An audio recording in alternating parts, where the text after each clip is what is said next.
한적한 도시의 미술 갤러리 구석에 위치한 작고 오래된 방은 마을의 역사와도 같았다. 그곳에서는 로컬 예술가들의 작품이 조용히 숨쉬고 있었고, 그런 작품 중 하나가 매주 토요일마다 열리는 불확실한 여정이라는 주제로 열린 전시회에 출품되었다. 그림은 무명의 화가인 엘레나가 그린 작품이었다.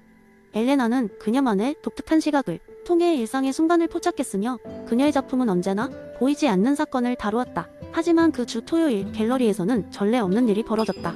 그날은 비가 세차게 내리고 있었고, 사람들은 갤러리 안으로 들어와 비를 피하고 있었다. 엘레나의 그림들 중 하나, 시간의 균열이라는 작품 앞에 한 무리의 사람들이 모여들기 시작했다. 그림은 평범한 벽시계를 배경으로 여러 색채의 조각들이 흩어져 있는 추상화였다. 작고 후미진 방에서는 늘 그러했듯이 조용히 감상하던 사람들 중 한 명이 작품을 주의 깊게 바라보다가 갑자기 이렇게 외쳤다. 이건 단지 그림이 아니다. 그제야 사람들이 그의 말을 듣고 그쪽으로 눈길을 돌렸다. 사람들은 한동안 그 그림을 바라보다가 하나둘씩 수긍하기 시작했다. 그 그림은 시간이라는 개념을 다룬 비유였고, 그날 그 광경은 모종 이전화를 의미하는 듯했다. 그게 사건이었다. 바디우의 이론에 의하면 사건은 우리의 인식과 삶의 혁명적인 변화를 초래한다고 했다. 사람들은 그 그림에 꽂혀 각자 자신들의 시간을 되돌아보며 생각에 잠겼다. 그림은 단순한 작품 그 이상의 역할을 수행하게 되었고, 그것은 그들 삶에 있어 전환점이 되었다. 엘레나는 맨 뒤쪽에서 조용히 광경을 지켜보고 있었다. 그녀의 작품이 단순한 전시품을 넘어선 것을 느끼고 있었다. 그녀가 그림을 통해 무엇을 전달하고 싶었는지가 분명해졌다. 그날 사건 이후 사람들은 변화된 시각으로 세상을 바라보게 되었다. 엘레나의 작품은 단순한 미적 경험을 넘어 존재의 의미를 탐구할 수 있는 기회를 제공했다. 그것이 바로 바디우가 말한 사건의 본질이었을 것이다. 사람들에게 결정론적인 삶에서 벗어나 새로운 가능성을 상상할 수 있는 힘을 제공한 것이다. 몇 달 후 그 방은 엘레나의 작품을 통해 이벤트의 원천으로 알려지게 되었다. 사람들은 그 방을 찾아와 자신의 삶 속에서도 시간의 균열을 발견하기 시작했고, 그 보이지 않는 사건의 힘을 이해하게 되었다. 엘레나는 여전히 무명 작가였지만 그녀의 작품은 이미 많은 이들에게 알려져 있었다. 그날의 사건은 작가로서의 그녀 역시 변화시켰고, 그녀는 더 깊이 있는 작품을 세상에 내놓기 시작했다.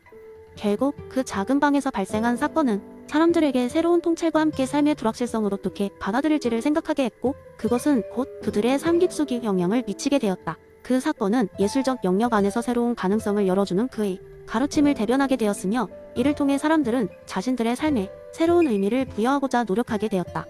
두 번째 이야기, 길버트 하먼 예술 명적 추론으로서의 기납 이론을 바탕으로 나는 여러분에게 흥미로운 이야기를 하나 전하고자 합니다. 그 이야기는 바로 세상을 떠들썩하게 만든 사라진 드래곤의 미스터리 사건입니다. 옛날 옛적 드래곤들이 하늘을 날며 심심치 않게 불을 내뿜던 어느 고대 왕국이 있습니다. 이곳의 주민들은 드래곤과의 평화로운 공존을 위해 매년 고귀한 보물을 드래곤들에게 바치곤 했습니다. 그렇게 오랫동안 드래곤과 인간의 공존은 계속되었죠. 그런데 어느 날 갑자기 마을 사람들 중 몇몇이 자신들의 보물이 감쪽같이 사라지는 일이 발생했습니다. 처음엔 단순히 도난 사건이라고 생각했지만, 이런 사건이 반복되자 사람들은 두려움에 떨기 시작했습니다. 도대체 누가, 그리고 왜 이런 짓을 벌이는 것일까요? 사라진 보물에 대한 미스터리를 풀기 위해 마을에 촉망받는 철학자, 그리고 하먼의 설명적 추론 방법이 열렬한 지지자인 아르고가 나섰습니다. 그는 사건의 모든 윤곽을 파악하기 위해 사람들을 인터뷰하고 사건이 일어난 장소를 조사했습니다. 아르고는 어떤 가설이 현재 상황을 가장 잘 설명할 수 있을지 고민하기 시작했습니다. 첫 번째 가설은 당연히 드래곤들이 보물이 마음에 들지 않아서 직접 찾아와 훔쳐갔다는 것이었습니다. 드래곤들은 하늘을 날아다니며 마을을 감시할 수도 있었으니 그럴 가능성도 없지 않았습니다. 하지만 이 가설은 완전히 설득력 있는 것은 아니었습니다. 드래곤들이 실망했다면 보물을 훔쳐가는 대신 마을을 공격했을 가능성이 더 크다고 생각한 아르고는 이 가설을 제쳐두었습니다. 두 번째 가설은 마을 사람들 중 드래곤의 보물을 욕망하는 자가 있다는 것이었습니다. 인간의 탐욕은 끝이 없고, 드래곤의 보물을 손에 쥐고 싶어하는 이가 아무리 마을 사람이어도 이상하지 않았습니다. 그러나 이 또한 완전히 설득력 있게 설명하지는 못했습니다. 마을은 작은 공동체로 모두가 서로의 행적을 잘 알고 있었으니까요. 마지막으로 아르고가 떠올린 가설은 더욱더 기이했습니다. 그것은 바로 보물이 스스로 사라지는 자기 소멸 현상이 발생할 수 있다는 것이었죠. 처음에는 이 가설이 가장 황당해 보였지만, 하먼의 설명적 추론을 적용해보니까 일리가 있었습니다. 사라진 보물들이 모두 특정 시점에 강력한 드래곤의 불꽃에 노출되었고, 그 불꽃이 보물에 영향을 미쳤을 가능성을 고려하니까 말입니다. 아르고의 설명적 추론을 토대로 마을 사람들은 이 미스터리를 풀기 위해 고대 드래곤의 불꽃에 관한 고문서를 뒤졌고, 드래곤의 불꽃이 금속에 그토록 강력한 영향을 미친다는 것을 발견했습니다. 드래곤의 불꽃이 특정한 상황에서 보물을 실제로 소멸시킬 수 있다는 사실 은 사람들을 경악하게 했습니다. 아르고의 통찰력 덕분에 실종된 보물 사건은 마침내 해결되었고 마을 사람들은 드래곤들에게 새로운 방식으로 보물을 바치기로 결정했습니다. 이 과정에서 길버트 하머닛의 명적 귀나비로는 마을 사람들에게 새로운 시각을 제시했고 일상 속에서도 논리적 사고의 중요성을 일깨워 주었습니다.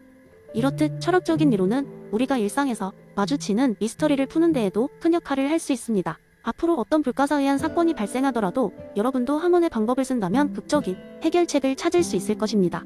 세 번째 이야기, 옛날 옛적 한 조용한 마을에 다양한 성격과 가치관을 가진 사람들이 살고 있었습니다. 그 마을 중심에는 철학을 연구하고 사람들에게 새로운 시각을 제공해주는 현자, 이름하여 맥스가 살고 있었죠. 마을 사람들은 맥스를 찾아와 인생의 방향을 묻곤 했습니다. 어느 날 마을에는 전혀 다른 새 명예의 방문객이 찾아왔습니다. 그들은 각기 다른 목표와 고민을 가지고 있었습니다. 첫 번째 방문객은 즐거운 탐험가였습니다. 그는 전 세계를 여행하며 가장 큰 쾌락과 기쁨을 찾는 것을 삶의 목표로 삼고 있었습니다. 이 즐거운 탐험가는 맥스를 찾아와 자신이 쫓고 있는 가치가 정말로 의미 있는 것인지 묻기 시작했습니다. 맥스는 맥스 셸러의 가치 계층 이론을 꺼내들며 감각적 가치는 가장 기본적인 가치입니다. 그것은 우리가 피부로 느끼고 즉각적인 만족을 주죠. 하지만 인생에서 훨씬 깊고 지속적인 가치를 찾고 싶다면 상위의 가치를 탐구해보는 것도 좋습니다. 라고 조언했습니다. 두 번째 방문객은 사회적 혁신가였습니다.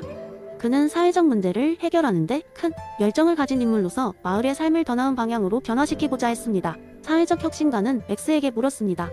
제가 하고 있는 일이 정말 가치가 있는 걸까요? 맥스는 조금 미소를 지으며 대답했습니다. 인간적 가치와 생명적 가치는 누군가의 삶을 향상시키고 공동체를 풍요롭게 만드는 데 있습니다. 당신의 열정은 이 가치들 속에서 빛나고 있네요.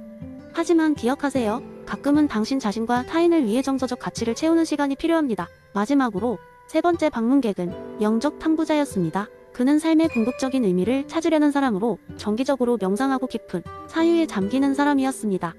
그는 맥스에게 물었습니다. 제가 찾고 싶은 가치가 무엇인지 알고 싶습니다. 맥스는 조용히 눈을 감고 잠시 생각하다가 말했습니다. 영적 가치는 가장 높은 형태의 가치입니다. 그것은 진실, 아름다움, 사랑의 원천이며 우리의 존재를 초월하게 하는 것입니다. 때로는 이 가치들이 혼자서 다가오기도 하고 사람들과의 관계 속에서 발견되기도 하지요. 이렇게 현자인 맥스는 세 명의 방문객에게 각기 다른 가치를 설명하며 그들이 원하는 길로 안내해 주었습니다. 그 후로 마을의 사람들 사이에서는 종종 맥스 셸러의 가치 계층 이론에 대한 이야기가 오가게 되었고 사람들은 자신의 삶 속에서 추구할 가치를 찾으며 더 깊은 만족을 누리게 되었다고 합니다. 이 이야기는 각자의 삶 속에서 어떤 가치를 중요하게 생각해야 할지 고민할 때 맥스 셸러의 이론이 얼마나 유용한지 침착하게 들려줍니다. 우리는 모두 다르게 느끼고 생각하고 삶을 바라보지만 우리의 선택이 어떤 가치에 기초하고 있는지 알아보는 데 이론은 큰 도움을 줍니다. 이야기를 마치며 맥스는 늘 이렇게 말하곤 했습니다. 가치의 선택은 당신의 삶을 그 자체로 예술로 만듭니다. 네 번째 이야기. 어느 먼 미래 인간과 로봇이 공존하는 세계에 오토라는 이름의 로봇이 있었습니다. 오토는 최신형 가정용 로봇으로 가족의 일상적인 일들을 돕고 함께 시간을 보내는 역할을 맡고 있었습니다. 오토의 가장 큰 자랑거리는 이사가시 모프에 로봇공학 3원칙이 완벽하게 내장되어 있다는 점이었죠. 그 역할은 로봇이 끊임없이 고민하는 도덕적 잣대가 되어주었습니다. 어느 날 오토의 주인인 제이미는 중요한 발표를 준비하고 있었습니다. 프레젠테이션은 그의 경력에 있어도 없이 중요한 순간이었죠. 하지만 준비 도중 제이미는 과로로 인해 의자를 뒤로 밀고 잠이 들어버리고 말았습니다. 그 시각 오토는 제이미가 졸지 못하도록 도움을 줄 고민에 빠졌습니다. 첫 번째 원칙에 따라 로봇은 인간에게 해를 끼쳐서는 안 되지만 제이미가 잠에 들어버리면 해로운 결과 가초래될 것이 불보듯 뻔했죠. 오토는 무작정 깨우는 대신 따뜻한 차와 가벼운 음악을 준비했습니다. 그렇게 제이미는 서서히 잠에서 깨어났고 비로소 충분히 정신이 맑아진 상태로 준비를 계속할 수 있었습니다. 오토는 첫 번째 원칙과의 충돌 없이 주인에게 도움이 되었죠. 그날 오후 제이미의 어린 딸 엘라는 오토에게 특별한 부탁을 했습니다. 그녀는 집안의 벽에 그림을 그리고 싶다며 오토에게 그림 도구를 가져다 달라고 했습니다. 하지만 이 요청은 명백히 제이미의 생각에 반하는 것이었습니다. 무엇보다 두 번째 원칙에서 로봇은 인간의 명령에 복종해야 한다는 규칙이 무색해질 수 있었습니다. 오토는 이 상황을 해결하기 위해 잠시 고민에 빠졌습니다. 오토는 엘라에게 색칠 놀이용 큰 종이를 가져다 주었습니다.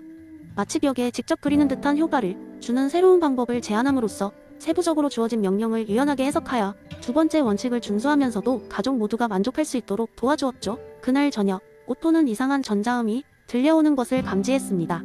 자신의 시스템에 무언가가 침입하려는 신호를 포착한 것이었죠. 오토는 긴장하지 않을 수 없었습니다. 그는 로봇공학의 원칙 세 번째 조항을 생각하며 자신을 보호하기 위해 빠르게 시스템을 점검하고 방어 시스템을 가동했습니다. 다행히도 오토는 자신을 지키면서 동시에 첫 번째와 두 번째 원칙을 위반하지 않을 방법을 찾아냈고, 그 결과 가족의 중요한 데이터도 함께 보호할 수 있었습니다. 이번 일 이후 제이미의 가족은 오토의 지혜롭고 배려 깊은 행동에 깊은 감동을 받았습니다. 그들에게 오토는 단순한 기계가 아니라 믿을 수 있는 가족의 일원이었습니다.